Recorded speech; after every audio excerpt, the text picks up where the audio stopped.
During my time as a wargamer, I've been outmaneuvered, outflanked, and I've stumbled into countless ambushes. My sequencing of movements has been off by minutes, hours, and oftentimes my artillery fires long before my infantry is even in position for their assault.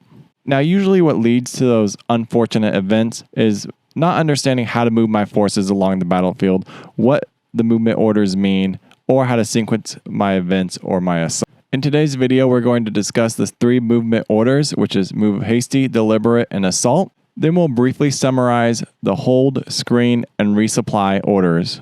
However, before we start issuing order commands, there's a few things we need to understand, and that's order delay.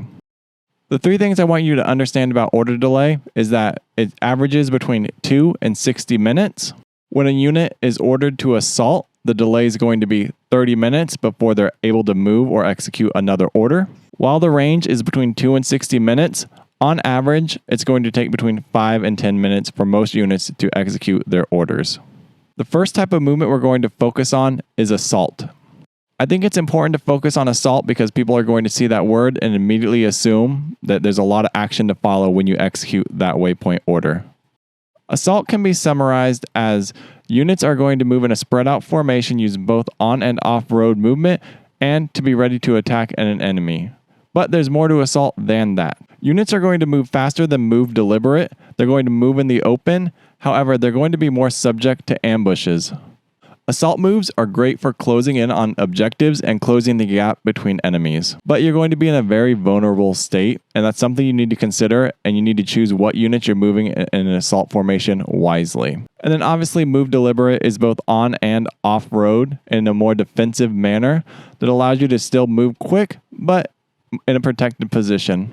And then all of these movement orders can be edited within the in-game menu if you right-click one of the waypoints. Move hasty is going to be your fastest form of movement. You're going to move faster than both assault and deliberate. However, you're trading defensive cover for speed. Your units are mainly going to stick to roads, but they may wander off the road every once in a while. You will also be able to tell which movement order a unit is using by the color of the triangle located on the counter. Black triangle means it's moving by road via hasty movement. A red triangle means it's moving in an assault. And an orange triangle would be move deliberate. You can place up to 6 waypoints, and all of these waypoints can be edited by right-clicking and going to the Edit Waypoint Unit dashboard. Now with the basics out of the way, we can jump into the more advanced concepts.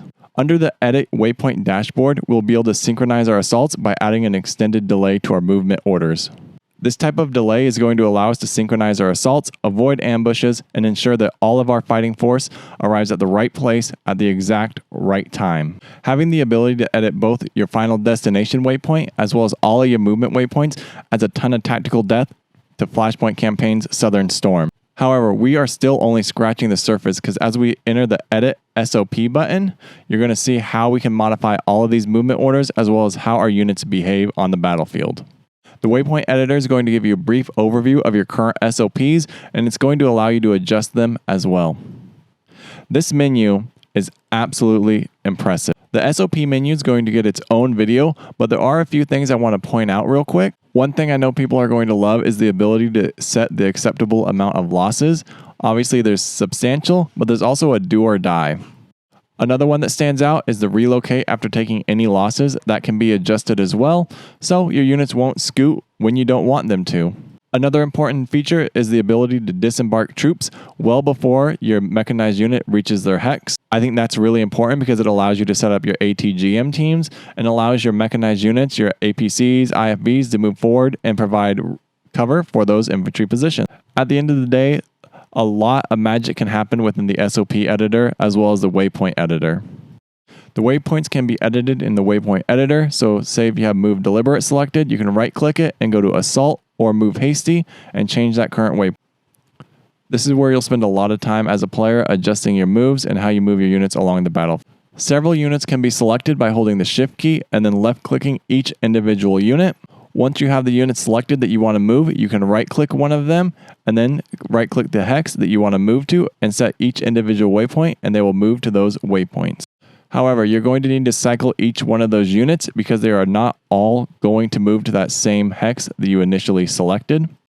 All the same rules apply with grouped waypoints. You can click on each individual waypoint, you can hold left click, and you can drag it, moving it along the battlefield.